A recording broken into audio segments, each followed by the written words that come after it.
30,000 টাকা holding tax quarterly করা হয়েছে। যার 15,000 টাকা বছর ছিল তার করা হয়েছে 60,000 টাকা, অর্থাৎ মিনিমাম 20 গুণ, উপরে 70 গুণ, 80 গুণ। এ ধরনের বৃদ্ধি কোনো অবস্থায় হতে পারে না।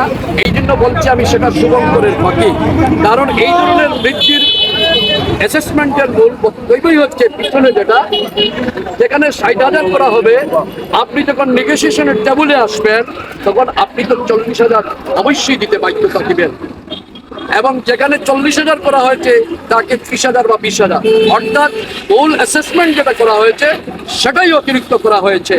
আজকে দ্রব্যমূল্য কোথায়? একজন মানুষ যদি তার 20,000 টাকা বেতন থাকে, বাচ্চা দুটা যদি স্কুলে পড়ে তার লাগে 30,000 টাকা, হোল্ডিং ট্যাক্স দিবে কোথা থেকে? এমন একটি হোল্ডিং ট্যাক্স নিয়ে আসা হোক যেটা জনগণের দেওয়ার ক্ষমতা থাকে। জনগণ হোল্ডিং ট্যাক্স দিতে প্রস্তুত, কিন্তু আপনাকে সেই ক্ষেত্র তৈরি করতে হবে। আপনি যদি ক্ষেত্র তৈরি করার পূর্বেই জনগণকে দৌড়ানোর পালানোর ব্যবস্থা করে দেন, তাহলে তো জনগণ পালাবে, দৌড়াবে, ঘেরাও করবে নগরবাসী। এটা হচ্ছে হযরত শাহজালাল রহমতুল্লাহ এবং হযরত শাহপুরান রহমতুল্লাহ আলাইহির পূর্ণ বিজড়িত নগরী।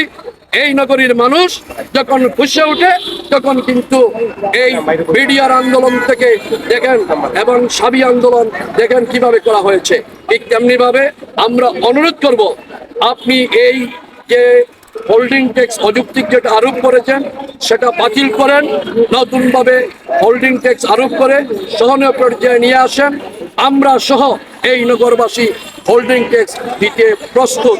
নগরের উন্নয়নে বিএনপি সবসময় সদা সচেষ্ট, অতীতেও ছিল, বর্তমানেও থাকবে, ভবিষ্যতেও থাকবে। আমরা হোল্ডিং ট্যাক্সের বিরোধিতা করছি না, আমরা করছি জনগণের পাশে দাঁড়িয়ে জনগণ যেভাবে দিতে পারে সেই আন্দোলনে আমরা আছি, থাকবো ইনশাআল্লাহ। সকলকে ধন্যবাদ। আসসালামু আলাইকুম।